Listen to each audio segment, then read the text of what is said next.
সরকারের কাজ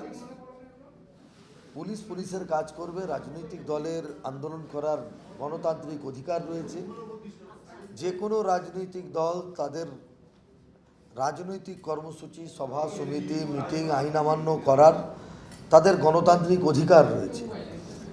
সেই অধিকারকে পালন করার জন্যে সাংবিধানিক নিয়ম কানুন মেনে কেউ যদি আবেদন করে, পুলিশ সেটা সিদ্ধান্ত নেবে। এটার সাথে রাজনৈতিক দলের কোনো সম্পর্ক নেই। জন্ম মৃত্যু শংসাপত্রের দুর্নীতি নিয়ে পঞ্চায়েত এবং পুরসভায় ব্যাপক তল্লাশি, এবং মুখ্য সচিব যেটা বলছেন যে ভুয়ো শংসাপত্র পাওয়া গেছে প্রায় 11,000-এর বেশি, এবং সমস্ত সেন্ট্রালাইজ পোর্টাল করা হবে, ভেরিফিকেশন করে চেক হবে, ইচ্ছাকৃত ভুল করলে বড় শাস্তি। না, আপনারা কি চান যে ভুল যেটা অতীতে হয়েছে সেটা কন্টিনিউয়াস থাকুক? আমরা তো চাই ট্রান্সপারেন্সি আসুক।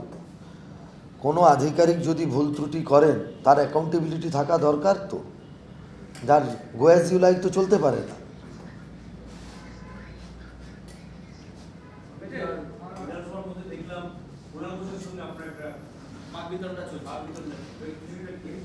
কুণাল ঘোষ রাজ্যসভার প্রাক্তন সাংসদ, বর্তমানে তিনি বিধায়ক। দীর্ঘদিন তিনি সাংবাদিক হিসেবে বিধানসভা কভার করেছে। এই রকম যার ব্যাকগ্রাউন্ড, তাকে স্পিকার বলতে দেবেন কি দেবেন না এটা স্পিকারের বিচারাধীন বিষয়, স্পিকার সিদ্ধান্ত নেবেন। কিন্তু এই রকম একজন ব্যক্তিত্ব যখন বিধানসভায় দাঁড়িয়ে স্পিকার মিথ্যে কথা বলছেন, যখন বলেন, তো স্বাভাবিকভাবে এই কক্ষে মানুষ আশীর্বাদ দিয়ে ওনাকেও পাঠিয়েছে, আমাকেও পাঠিয়েছে। আপনাদের যদি মনে হয়ে থাকে কুণাল ঘোষ ঠিক করেছেন,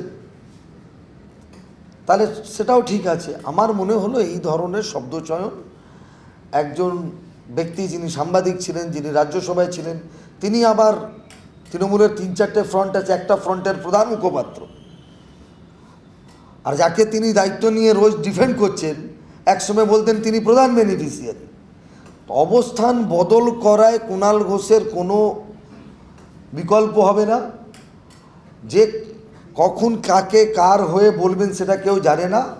আসল কথা, 3-4 ভাগে বিভক্ত তৃণমূল কংগ্রেসে কে কত বেশি ফুটেজ খাবে, কে কত বেশি টেলিভিশনের চেহারা দেখা যাবে, তার জন্যে মনে হচ্ছে অদূর ভবিষ্যতে কুণাল ঘোষকে জামা প্যান্ট খুলে রাস্তায় হাঁটতেও দেখা যেতে পারে।